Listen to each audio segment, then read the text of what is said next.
Thanks for being here today. Appreciate it. That Masonry Designer's Guide is a great resource, by the way, so make sure you put your card in there. I was one of the people who helped develop that particular version based on the latest TMS, which was published in 2022. A lot of great information. As you leave, there are some things in the back that we would like you to take. One of them is a little takeaway with a QR code that will take you to our website that has several, but 3 specific videos to watch that has to do with some of the testing that has been performed on structural masonry. There's a primer on hollow clay reinforced masonry, which is this document, which was produced by the Western States Clay Products Association, which we are members of.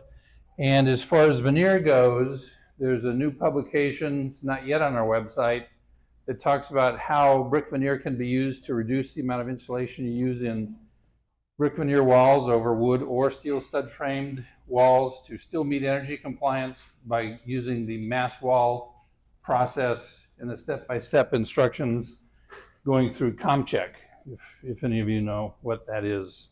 So anyway, here we go. Enhancing resiliency, the role of reinforced clay masonry. So resiliency and stressors. So what are stressors? What gets you stressed? Okay, there are many things. A lot of them come naturally or unnaturally. And we'll talk about the difference between resiliency and durability, a little bit of the history of reinforced hollow clay masonry, which goes back probably farther than you think, some manufacturing stuff, and some examples of use. So I look at resiliency being a human characteristic. It's the ability to recover, hopefully quickly, from disruptive change or misfortune or stressors. So buildings don't bounce back, people bounce back.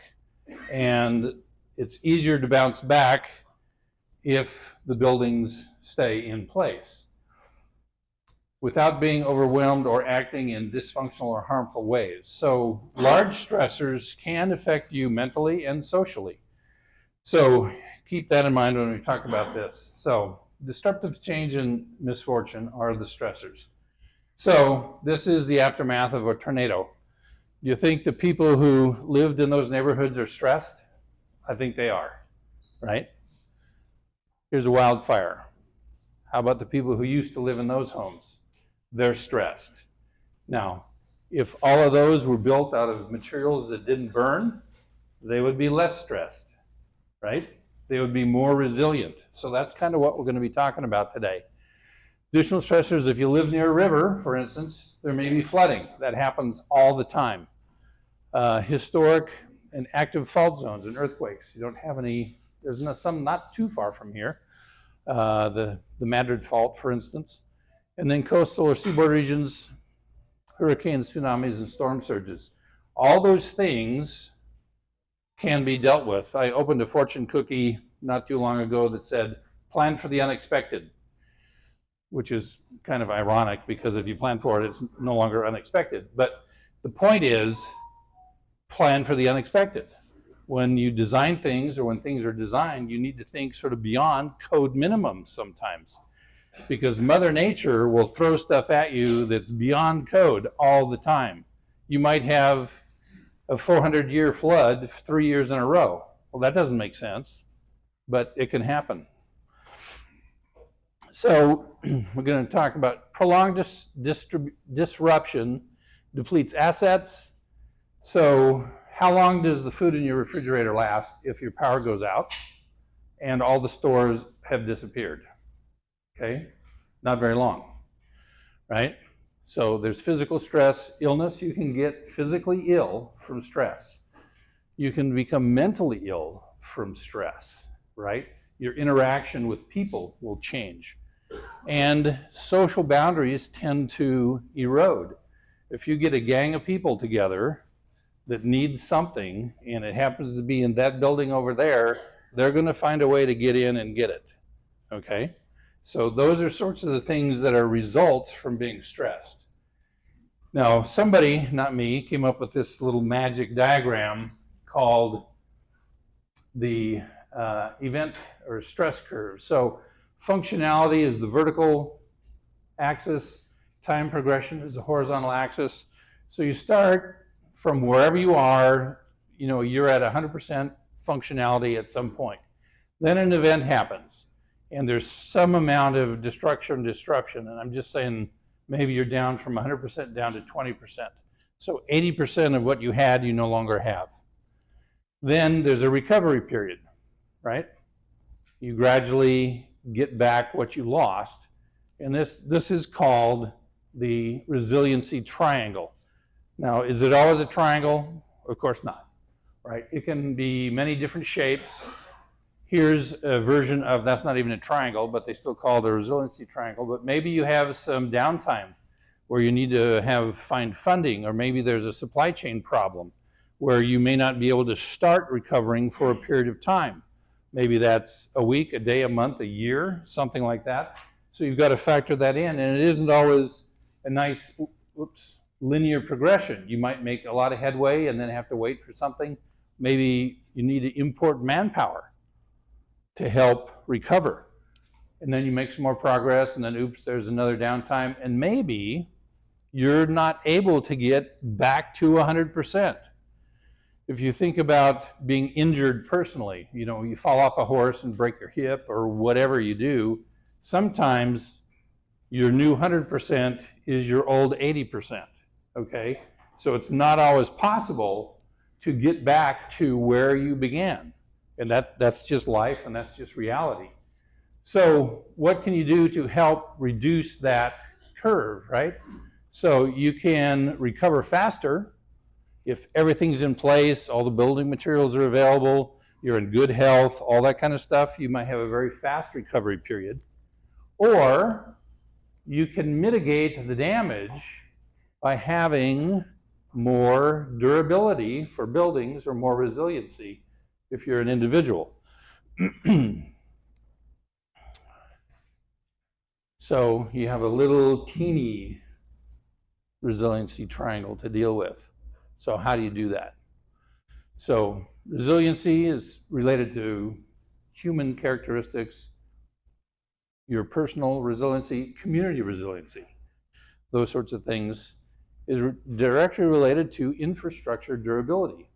If you've got to get across the river to get food and the bridge is gone, that's a problem. If the bridge is there, you're more resilient because you can access what it is that you need. So homes, gas stations, grocery stores, hospitals, fire stations, etc. If those are durable and are able to be there after a stressor, that improves your personal resiliency. So strength, toughness, and ductility are things that you need in the infrastructure and in buildings in general. So here are 3 homes, and we have the 25 diminutive porcelain builders. One built out of straw. Only one person laughed. Come on. You have one built out of wood and one built out of brick. Does this remind you of anything you heard when you were little? Maybe? And then you have a stressing event. You end up with a pile of straw, a pile of wood, and a pile of brick, and that's because you had a large, dreadful lupus stressor who came and affected those buildings, okay? It's interesting to note, since we're all related to masonry in here, what's the one facility that remains standing? It was the masonry one. So I'll go back to that, how more robust infrastructure. So why didn't that house blow away? Because they planned for the unexpected, right? Why didn't that house burn down? Because they built it out of non-combustible material. It can be done. Is it cheaper to build a house once with more durable material, better detailing, or to build it twice? What do you think? The first one may have a little bit more initial cost, but a whole lot less cost than building it twice. I was just in Maui last week, and this was a church that was built in the 1860s, And they had a tsunami in 1946. All the people in this little village or small community went into this building for shelter. When they got out of the building, everything else was gone. Everything else was gone because it was built out of wood. So that's a masonry building. The walls are between 18 inches and 2 feet thick. No reinforcing, by the way. As the durability of the built environment increases, personal and community resilience increases. So they're related. As durability goes up, resiliency goes up. So as durability in the built environment increases, recovery time decreases. So durability goes up, recovery time decreases. There's less damage. And they're inversely related. So we're going to talk a little bit about the history of reinforced clay masonry. Anybody here any of you have seen a reinforced clay masonry building? Raise your hand, just for fun. You should all raise your hand because you've seen them. Let's try this one. Has anybody seen a quick trip convenience store? I want participation. That's structural clay masonry, whether you knew it or not. Next time you go by one, stop and go touch it. It's live, it's real, it exists. All of the quick trips, and there's over 850 of them, are built with structural clay masonry. So you've all seen it, it all exists, it's right here in St. Louis. The first one was a Palace Hotel in San Francisco built in 1875. It had 3 foot thick, typically unreinforced masonry, except it had steel bands tying everything together on the outside, which is not the normal way to reinforce things. But they had a little stressing event in 1906 called the earthquake. It made it through the earthquake just fine. It didn't make it through the fires that ensued after the earthquake because the whole interior was wood. And it burned down and they had to replace it. And so the next iteration of reinforced masonry was taking a multiple wythe wall, which was typically old unreinforced masonry, old warehouses in the older parts of most metropolitan areas. You have a lot of unreinforced masonry buildings that are multiple wythe. You take the middle wythes out and replace it with reinforcing and grout, or in other terms, concrete. So the exterior faces are still brick, but the interior is reinforced. And then in the 1950s, there was some research done, and it developed into what's now today something that looks like these, where you've got the exterior wythe, the interior wythe, you've got the cavity for reinforcing and grout. This is basically occupies the sort of same volume as a half-high standard 8816 CMU, for instance. So very much similar, the same way, and that's what they look like. So we're going to talk real briefly about the manufacture of reinforced hollow clay masonry. That's what those little acronyms are for. So where do we get our material? We dig it out of the ground. Okay, some clay manufacturers have one clay source. Other ones have many clay sources, depending on what colors they can provide and the type of properties that they want to have for their material. Have any of you toured a brick manufacturing facility? Okay, we have one. You're welcome to come for a tour. You just have to find yourself out in Salt Lake City, and then we'll take care of the rest of it. So real quickly, dig it out of the ground, typically clay or shale. Sometimes those are blended. Then a lot of it's stockpiled at the site or at the mine or the quarry or whatever you want to call it. It's also stockpiled at the manufacturing facility. It's crushed down to sizes that are maybe the size of a softball. And then from there it's stored, so it's covered so it doesn't turn into mud, because clay has a tendency to do that. Then it's ground down to a fine consistency that's used for extrusion. It gets dumped into a pug mill, which is where all the material is blended and a little bit of moisture is added, so it becomes extrudable. And then we also add typically at least barium, and then sometimes some coloring pigments that are also minerals of chromite or manganese. Chromites are used to make gray colors, and manganese are used to make brown colors. And barium, anybody know why barium is used, for instance? If you haven't noticed, the ocean is salty. Shocking. It's because dirt has salt in it. It's dissolved by rainwater, flows downstream into the ocean, and ends up there because it doesn't flow anywhere from there, so the salt stays there. So all dirt typically has salt in it. The barium is used to lock in the salts so they're no longer dissolvable. Most manufacturers test their brick for efflorescence, and those that use barium, their brick does not effloresce. So when there's efflorescence problems, it's generally not from the brick. It's from surrounding things. So anyway, then it's extruded. If there's a texture, that's applied. If there's coatings, that's applied. Then it's cut into a slug that's maybe 7 feet long, travels down a conveyor, goes through a cutter, so you get whatever the height is that you're looking for. So this dimension here, now consider that these are all green at this time, so they're oversized because they shrink as they dry and as they're fired. And then for the large format brick, some manufacturers have a pre-dryer, which helps control the drying process. It reduces shrinkage, cracking, reduces warpage, and those sorts of things. And then from the pre-dryer, it gets stacked on kiln cars, goes into the kiln, is fired to a consistency called incipient fusion, which means all the particles are sort of approaching a jelly-like consistency, so they stick together. It's not quite melted, but it's very close, to create a amorphous mass, meaning it all has kind of the same properties. It's no longer individual particles, it's just a nice glowing red thing. Anybody know what the firing temperature for brick is around? I need an answer. Throw out a number. 1,200, higher. 1,800. A little bit higher. 1,800. A little bit higher. So typically it's between about 1950 and 2150, depending on the manufacturer.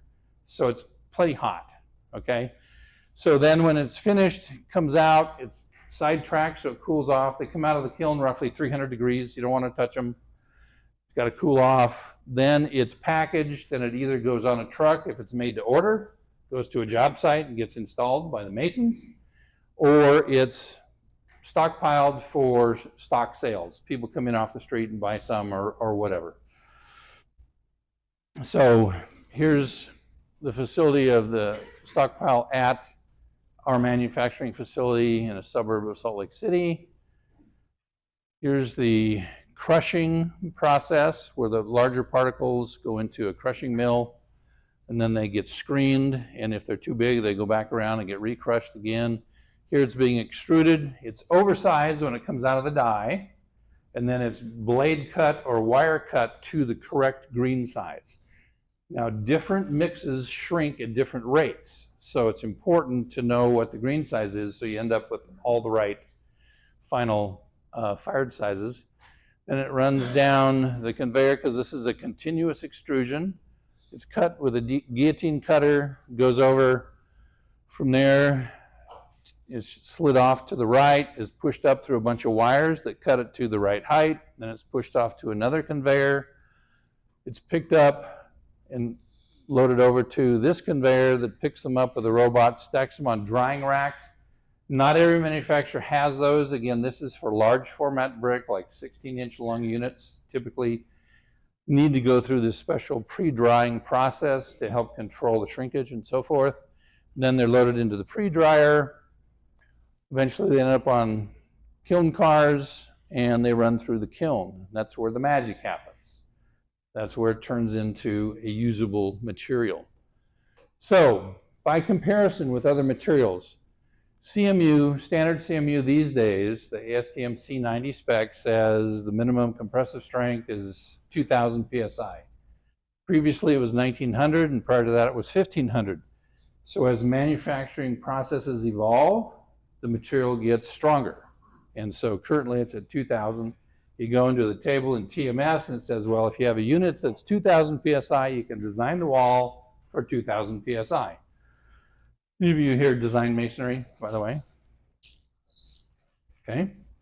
High strength CMU might be 3250, 3500. I saw some tests recently that were up around 3800, that sort of thing. So you can use a little bit higher strength, but it's not a one-to-one ratio because you're testing the assembly of the wall, which includes mortar, which is the weak link. Okay, mortar, strong mortar, really strong mortar might be 2500 PSI. Most mortars more like 1800 PSI. So you've got mortar in the wall that's a lower strength than the actual units. And there's a reason for that, because you want the mortar to be the failure mechanism, not the unit itself, because mortar is easier to fix. Then you go to tilt-up panels, 3,000 to 5,000 PSI, and that's the number you use for design. So let's talk about structural clay brick. Anybody have an idea what the compressive strength is for a fired clay material? This is group participation again. 6,000, 9,000, 15,000. That's a good number. So there's a range, depends on the material. We're talking about 9,000 to 18,000 PSI. Okay, some manufacturers make material that's over 20,000 PSI. It's a very, very strong material. But when you combine it with a weak mortar, you end up with design numbers around 3,500 or 4,000. Now these are tabularized in the code. If you want to go higher, you do prism tests to prove you can go higher, and then you can design for 6,000 or 8,000 or whatever the numbers tell you. So you're not limited to 4,000 unless you're only using the tables in the code. So you can go quite a bit higher. And the properties are going to be different for each manufacturer because their material is different, but they're generally in that range somewhere. So the process is you go to the table, you have the unit strength for masonry, which there's a table for clay and there's a table for concrete. So this one's clay, obviously, since that's what we're talking about today. Then you have the unit strength. And if you're using type M or type S mortar, you read down the column till you get to your unit strength, and then you read over to get your design strength. It's not too complicated. If you need, like I said, if you need more strength than that, you can do prism tests and be able to satisfy the building department that you can go above that if you need to. So properties. Concrete shrinks. Is that news to anybody?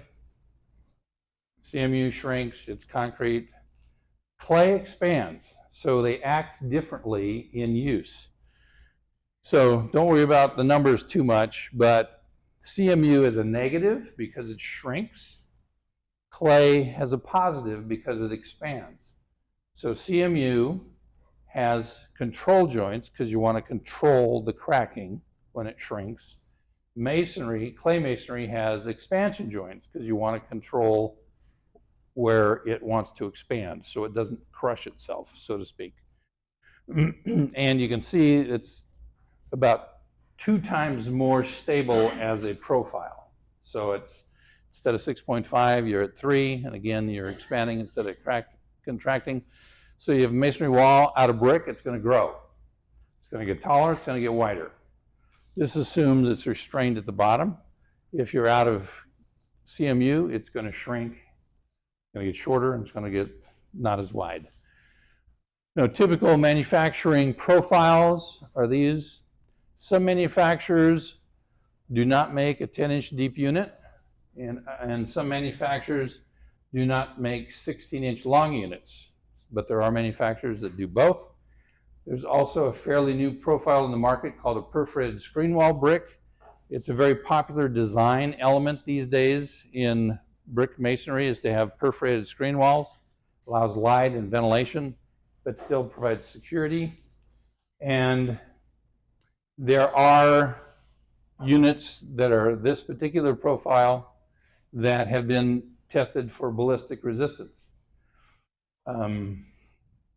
One of the videos on our website shows a video of the ballistic testing that has been performed. Masonry is in an 8-inch module, typically, should be, to avoid extra labor out in the field. So if you have a 6-inch wall, you might need a special corner unit that provides you with an 8-inch return at the corner.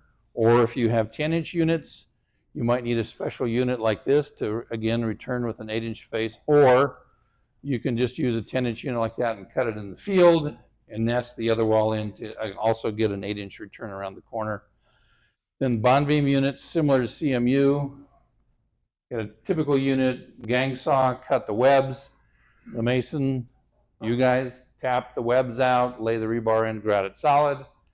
And then there's also, if you don't want the cores to show on a lintel or an opening, you rotate the unit to a soldier orientation, cut it to whatever the height is for the coursing, up to 16 inches, and you're limited in length along the opening of 8 inches, because that's as tall as can be made by most manufacturers. And then there's ways to get some economy. Instead of laying 2 different units and aligning 2 different units, you can get an offset face unit like that in a wall. You can get scored units that look like soldier courses. You can get round units for round columns or curved walls. And here's another, this is a 3-slot, and that's a 5-slot. So these look like soldiers, sailors, and these look like soldiers in the wall. Talk about durability. So stressors, fires, tornadoes, hurricanes, earthquakes, bomb blasts, munitions. So this is an example of a building in Provo, Utah. They were doing some renovation, not unsimilar to what happened at Notre Dame. Oops, it caught on fire. And a couple days later, after it snowed, that's what it looked like.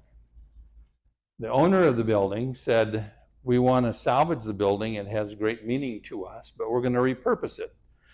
So they decided, okay, well, let's keep it. But in repurposing it, they needed to provide parking. So they dug out the ground underneath it and built a 2-story subterranean garage and then set the brick back down. Not very common. And you'll see that there was a little bit of damage to the brick here in this area. And at the end of the day, that's what they ended up with. Looks very much almost identical to the original building. It has a different purpose now, but they were able to save it because brick doesn't burn. Doesn't smoke, doesn't give off fumes. It's been fire rated tested for a 4-hour fire rating for an 8-inch wall that's filled. That doesn't mean it has to be filled with grout. It just has to be filled with non-combustible material. It can be sand, it can be pea gravel, it can be perlite, it can be vermiculite, a bunch of different things. And depending on the wall thickness, 4, 6, or 8 inches, you can get either a 1-hour, a 3-hour, or an 8-hour rating. A 4-hour rating, which is great for construction on property lines, or if you have adjacent facilities like in the older parts of downtown where you got one owner right next to the next owner and you need a 4-hour fire rating. Doesn't burn, talked about all that. How about storm durability? You guys live right around there. It's in the red zone. It's a good place to be for football. It's a bad place to be for tornadoes.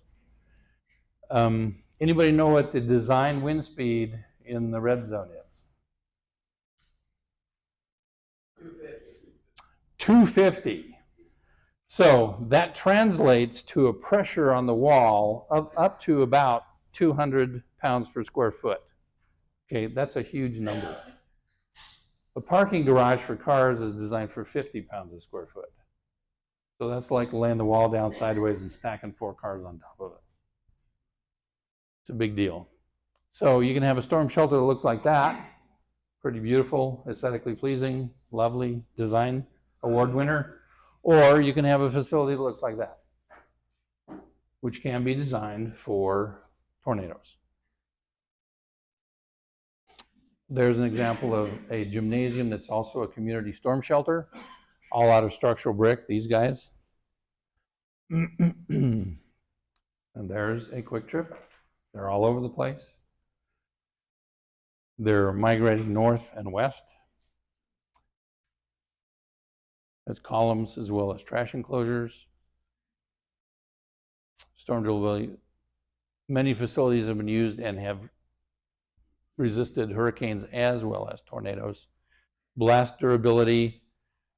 Some of the design parameters for blasts are 100 psi, and when you compare that to a design wind, which is basically a 1/4 psi on the wall, that's 400 times more pressure or blast, but it's doable. This is a building that meets the GSA blast requirements with a structural reinforced wall. For blast, post and beam, you have a problem. You get some progressive collapse or a significant portion of the building fails like that. Or you have a reinforced masonry wall, you have a problem, and you get limited damage because of the natural arch action of masonry. So where do you want to use that? Maybe banks, high value assets. That can be things or people. Federal facilities, data storage, lots of places are broken into to steal copper and electronics, guard stations, military facilities, and so forth. Seismic durability, here's a seismic activity map.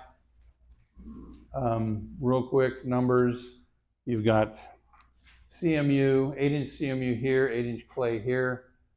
You can see you've got a significant increase in the shear capacity, roughly 26%, just changing material without changing the thickness of the wall.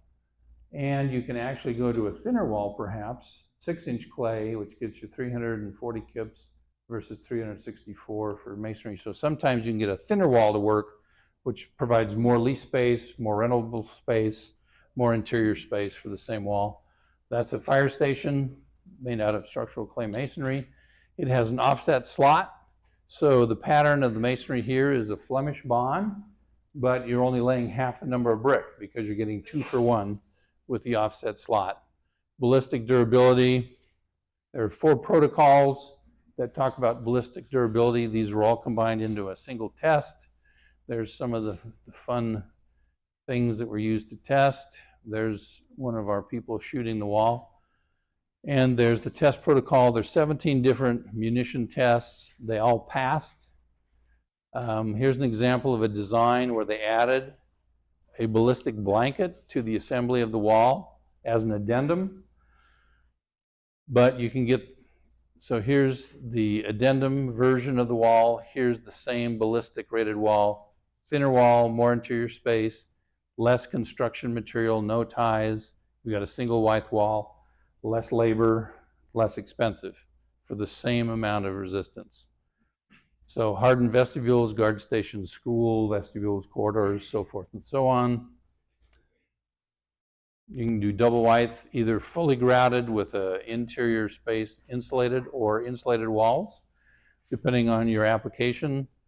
Here's the one that looks like, and the finished product looks like a regular running bond modular brick wall that's made with these units there that's reinforceable at 16 inches on center. You can do prefabricated wall panels, similar to prefabricated concrete. Any of you ever heard of a brick curtain wall? When you hear that term, you usually think of aluminum and glass, but the very first brick curtain wall was in Chicago in 1883. This had an independent steel frame, and the masonry was only there to keep the outside outside and the inside inside. So the advantage is bigger windows, more lighting, but the wall is independent of the structural frame. And they built it 10 stories tall, and then a couple years later they decided they needed more space, so they added 2 more floors on the building. It eventually got torn down, so it doesn't exist. But the concept is gravity load all the way down to the ground with the skin, tie it back at the floors. It's resisting all the wind or seismic loads. And then you connect it so the floors can flex up and down for live load and that sort of thing, and the building for wind can react. And here's an example of how the construction worked, where the exterior and the interior walls are laid up one floor, then planks are laid. The mason moves up to the next floor, lays the interior walls and the exterior walls one more floor at a time, all the way up to the roof and the parapet. And they come in and add insulation, and then interior stud framing for the sheetrock and electrical distribution. So that building is a brick veneer that used no scaffolding to put the brick veneer on the building. They were able to cut 2 months out of the construction schedule. They built a floor a week. Total savings when it was built was just a little under $1 million. Now it's about $1.5 million in today's dollars. So they saved time and money going to this system. Here's another reinforced veneer system. tied back floors, typically supported at each framing level. So a structural veneer is different. It loads each floor, and it's for high seismic zones where you have a lot of building movement. It's similar to what we just talked about on the left, but here you load each floor. It's tied back at each floor, but it's allowed to drift or shift with the building at a location slightly below the floor level. And this is a project that was built using a structural veneer. So all that brick is structural masonry. The original design was brick veneer over steel studs. In 2 courses, the mason would have to lay 17 bricks. Came up with a new design where it's got 1 slot on the back and 2 slots on the front that are offset. So the mason just laid them face in, face out, face in, face out, stack bond all the way up to produce a running bond finish, and eliminated 1 whole level of steel stud framing because that doesn't need backing like brick veneer does. Saved ties, all that kind of jazz. Here's some other quick stuff. Building, all that's a structural masonry building. Cantilevers out at the 2nd floor to give more floor space. There's no steel lintels on those exposed brick because those are just little mini reinforced masonry beams all the way across.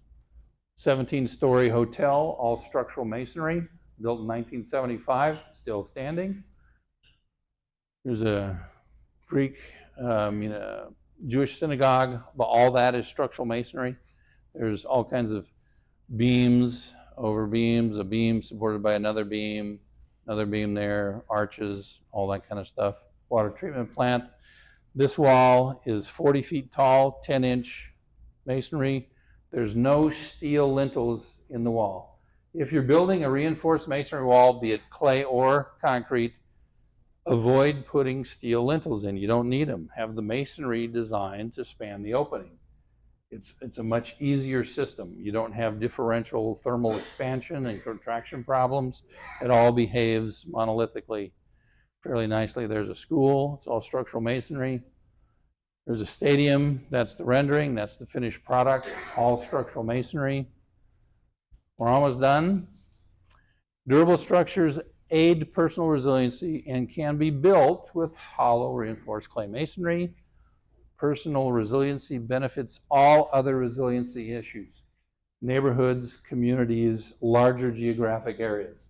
If you can minimize the damage to the infrastructure, resiliency is increased. And the illusion of certainty. Minimum standards are what's included in the building codes, right? But in reality, any given real event may occur that exceeds the code prescribed design criteria. You know, if you design for a 200-year flood, you're going to get a 400-year flood at some point. If you design for 250 miles per hour, you might get 300 miles per hour for wind. So it's important to have ductility and robust material when you design buildings if you want them to be durable. Durable facilities should be designed to utilize robust materials that have some capability beyond the minimum design strength, which should be detailed for redundancy and alternative load paths combined with ductility. Strong, tough, proven. And we're done. Any questions? Yes, sir. They like it. It's safe. A lot of their facilities have a little sign. I don't know if this slide had it, but it said safe place. So for storms, there's storm shelters, there's tornado shelters, and there's hurricane shelters. They're all different, but they're considered a storm shelter. So if you have that, I've seen a video where there was actually like a shootout going on outside, and the police were hiding behind the brick columns because they're durable, they're strong, they're resistant, and they like the look. They have a certain, branding that they like to use. And there's two different colors of brick. Any other questions? Can you repeat that question for folks? Yes. He said, why does Quick Trip use structural clay masonry? You heard my answer, but they like it. They've used it for 30 years, and there's about between 850 and 1,000 facilities that are built with structural brick all over the U.S. Yes, sir. So I like the idea of using a much higher F prime M for structural design.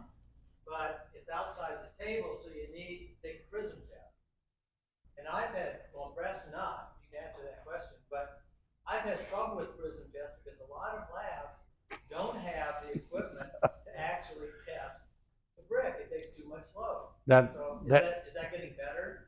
Not particularly. You have to find the right lab. A lot of labs do not know how to test the compressive strength of brick, period. The lab that we use, their machine only goes up to like 300,000 pounds. If we put this unit in there, it's not strong enough to break that. So what we have to send to be broken is half of this. Okay, so, and even with our face brick, they can't test a whole, like a 12-inch long unit, like a utility, because the brick's too strong. So we have to give them part of it. We chop it down to about 5 inches long. It's all the same material, so that doesn't matter. But if you're doing prism tests where you're actually using units this size, you need to find a lab that has the machine that will go up high enough to test those. So that is a problem. There are labs that do that, but they may not be local to here. I've been on jobs where we ship stuff to like Pittsburgh to be tested, which is kind of stupid, but that's what you have to do. Great question, thank you. Anybody else? Yes, sir. You touched on the difference between CMU and this, Uh-huh. as far as expansion joints and control joints. Mm-hmm. So since this is kind of monolithic, it's like a totally different approach. There are no control joints, or There are expansion joints because you have to control. Now, if you but around the corners, lintel ends, and stuff like that, does that Similar. decrease dramatically? So there's a difference between veneer, which is unreinforced, and reinforced masonry. If you go to the CMHA, which is the new concrete block folks, because they combined with the landscape folks, they have an engineered approach which allows you to expand the distance between control joints based on how much reinforcing is in the wall. So you are able to reduce the number of joints, which saves time and money for the mason, right? We have a job, high school, where the wall is 260 feet long, reinforced, no joints. It was built in the 1970s. It's still working just fine. It has a fair amount of reinforcing in it, but the engineer, I'm one of those guys, by the way, can deal with that. So if it's a veneer, you can go a little bit farther because it still changes volume for heat, right? It expands when it gets hot and cools and shrinks when it gets cold. But overall, you're controlled by the maximum heat because the clay expands, whereas concrete is controlled by the minimum heat, like cold days, because it shrinks. But if you're just talking about veneer, you can typically go farther between joints with brick than you can with a concrete product, just because it has more irreversible volumetric stability. It does change, but not as much. Did that answer your question? But this isn't veneer. No, this is reinforced. So the engineer can determine where the joints go. He should anyway. The architect's supposed to place all the control joints in the brick veneer. Now you're saying they're not. If it's a structural element, the structural engineer should decide where the joints go, because it can change the capacity of the wall. If it's architectural veneer, the architect should show where the joints go. So that's a big difference. And the veneer joints don't have to line up. Let's say you've got brick over block, which is, by the way, more expensive than a single wide brick wall. But if you have brick over block, those joints in those two materials don't have to line up. You know, exactly. They can be offset by a little ways, but you have the typical design issues for any veneer, whether it's brick or block, you know, concrete veneers. You have a hand up? Yeah. Okay. Somebody else does. Where do we find the standards for the fire rating in the wall? So And sometimes that's difficult, but depending on what you fill it with, blah, blah, blah. good question. So his question was, where do you find the standards for the fire ratings of the wall? The IBC has and continues to have a table. I can't remember the number exactly. It's in chapter 7. The table is 721 point something, parentheses, something else. And it will tell you if you've got an equivalent solid thickness of face brick, basically. If it's 3 5/8 of an inch deep, which most face brick is, not kings, but normal modular brick. And it's limited to 25% void ratio, which is also a requirement by STM. The equivalent solid thickness is 2.71 inches.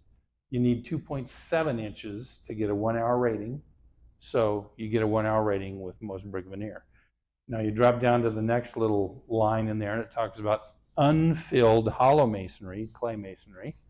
And it'll tell you what the equivalent solid thickness is. So if you take the green brick, it's the right profile like that, and you smash it all together to get rid of all the voids, but you don't change the length or the depth, that's what's called the equivalent solid thickness. So it'll give you the rating for those, and I had it up in an earlier slide, so you can get like a 2 hour rating with 6-inch brick and maybe a 3 hour rating for an 8-inch brick if it's hollow. If it's filled, it'll give you a different equivalent solid thickness, and it'll give you a whole list of probably about 15 things that you can fill it with that are non-combustible masonry materials.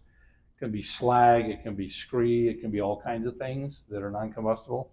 If you have a partially filled wall, you have to treat it as a hollow wall. There's no interpolation between those two things. So if you've got a wall that's grouted at 48 inches on center and that's the only thing in there, you have to treat that as a hollow wall, unfilled. But if it's filled with non-combustible material, then you can treat it as a filled wall, and you have a different fire rating. But it's in a table in the IBC. Thanks for the question. Did that answer your question? Perfect. Was there somebody else? Yes, sir. I'm waiting for a response from our lab. I work with geotechnology. Uh-huh. And I can't say exactly how strong the brick is because the second strongest. Cool. Uh-huh. So what was the name of that lab? Geotechnology, we're now UES, bought out by UES used now, but used to be called geotechnology? Okay, so there's a place with a higher strength compression machine. We have one at our work, but it only goes up to about 280,000 pounds. So again, we can't test a full-size unit. We have to test smaller units. It really doesn't matter because you're testing the clay material, you're not testing the profile, okay? So that gives people heartburn every once in a while. Like we'll give them a test report for a face brick and we're trying to certify a hollow brick. The clay's the same. The clay's the clay, okay? So don't get overly upset about the fact of that. It's like you're making a cake mix. It doesn't matter whether you make a cake or a muffin, it's still the same mix, right? You can pour it into whatever mold you want to. Anything else? Oh, what? 600,000. Okay, that's really good. So most testing labs are used to breaking concrete cylinders. Everybody knows what those are. 3,000, 4,000, 5,000, 6,000 PSI, kind of normal stuff. Easy to do with a 300,000 pound machine. And theirs goes up to what? 600,000. So you might be able to test full-size units. Yeah. Exactly. They get heavy. Yes, sir. You had your hand How up? many stories can you go without relief angle or For veneer? no? Well, you've got a concrete filled one of those blocks. Yeah. And you're going up. Yeah. With a normal veneer, I think it's 3 stories. You can go without a relief angle. Is there a same standard? So that has changed, by the way, and we can talk about that after I answer your first question. How high can those go? Yeah. How high do you want them to go? Those were 17. A 17-story. So that was the reinforced veneer that I showed you on that apartment building. That was 4-inch veneer. It's tied back at every floor, so it really only has to span floor to floor. That was 17 stories, and it was a 4-inch thick veneer. 4-inch on certain walls and 6 inches on other walls. You can go as high as you want to. I mean, for veneer, at like 8,000 or 9,000 PSI, you can stack that a mile high before you get anywhere close to the compressive strength of the material. But the code used to say 30 feet or 38 feet at a gable, and then every 12 feet maximum above that. The new code says design it for the differential movement, and there's no limit anymore, which is not a good thing if you're talking about wood construction. Because guess what? Wood shrinks and brick grows. So you got the wall going this way and the brick going this way. Same thing with concrete. I was involved with a job in an unknown or unnamed city where it was a 42-story building, concrete frame, brick veneer. They didn't provide enough movement joints at each individual floor. So after 25 or 30 years, the concrete went this way about 3 inches and the brick went this way about 2 inches. And so it was shearing the ledge angles off of the concrete.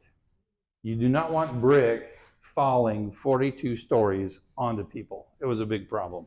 Steven, do you have any feedback on maybe an expansion of that is like load bearing, non-load bearing for certain wall applications as far as alcohol? Yeah, so if it's a reinforced hollow clay masonry, there is really no limit.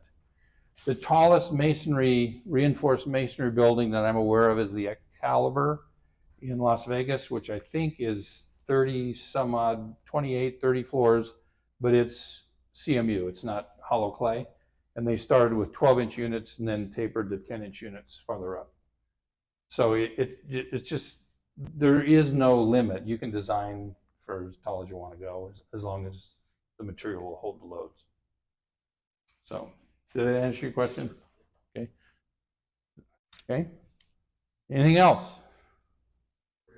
Yes, sir. I'm concerned about using 4-inch or 6-inch nominal structural clay brick. Mm-hmm. You're going to reinforce it. Now your rebar is Small. 2.5 or 3 inches from the outside surface. Is there any desire or requirement to use oxy-coated rebar or some coating on the face of the brick and moisture migration from Okay. the water? Great question. So if you didn't hear, he's asking for a thin structural clay masonry wall, like a 4-inch wall. You put the bar in the middle and you're less than 2 inches from the face of the building. So is there any concern over moisture migration and rust potential for the reinforcing? Did I get that close enough? So, funny story. We got a letter from one of our distributors where a city said all structural masonry shall have integral water repellent added in the production process. Well, we said, well, that's great. We can put it in there, but when you fire this, it all goes away. So all you're doing is adding expense to the material and you're not getting any gain for it. And we said, you know, clay is structural masonry. Are you expecting integral water repellent to be added to that? And they go, well, we don't have any structural clay masonry buildings in our city. And so our distributor showed them a map of 40 different buildings right in the downtown area. And I said, oh, yes, you do. And so they waived that requirement for the clay. So it's less porous, so water does not migrate through as easily. It will still, the weakest link is the mortar. So one perhaps suggestion is, if you're concerned about moisture penetration, you may want to use integral water repellent in the mortar. Makes the brick a little bit different to lay. Most of the masons would not argue about that. But if you're in a really wet environment, like you're along a seacoast, it gets a lot of salt spray and things, or you're doing a tunnel car wash, you may want to put a breathable repellent on it, so liquid water will be repelled, but the wall will still breathe. It's extremely important. Brick is a very, very dense sponge, and it operates that way. So it will absorb water, and it will have water evaporate from it. That's what sort of creates the problem with efflorescence, because it'll absorb dissolved salt from somewhere, and then it goes out to the surface when it dries, and the water goes away and leaves the salt. It's easy to clean. But you still want to maintain the breathability of the material. So in I would say, extremely wet or harsh environments, you may want to talk about integral water repellent in the mortar, and you may want to provide a breathable water repellent, not a sealer. You do not want to seal the brick. It needs to be able to breathe to perform long-term without damage. If you have a leak, like in a gasket around a window, or the flashing has a hole in it or whatever, and you get moisture in the unit and you sealed the face, the water can't get out. You get to a freezing environment and you're going to start blowing the face off because the water is going to freeze and expand. You want the water that may get in the material to be able to exit the material. So for 4-inch in particular, there may be environments where you want to use like galvanized rebar or epoxy coated rebar, that sort of thing. But generally, that's not very common or is not needed very often. But it depends on the siting of the actual project. It wouldn't be a bad thing in a really wet environment. Did that answer your question? Okay. Anything else? How'd you like lunch today? Great. Thanks for having me. I enjoyed being here.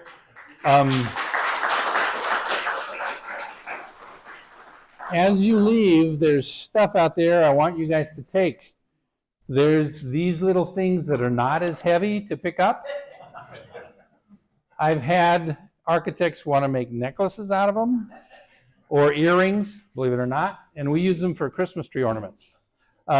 There's some out there, first come, first serve. I don't have as many as there are of you, but there's other information out there. There's booklets that I showed at the beginning. Thanks. I enjoyed being here. Have a great day. Thank you so much. All right, we're actually going to do our drawing real fast. Would you like to do the honors, Steven? Whoa. Yeah? Pressure's on. Yep. And All right, we've got Kevin Lobeck from University City. Come on up. Thank you folks so much. We hope to see you at future seminars. how was Please it? email me if you've got any feedback. much Wait for did I go your over? survey also. We Really? appreciate you folks. Thank you. Picking it up and it was like right on point for 101. Cool.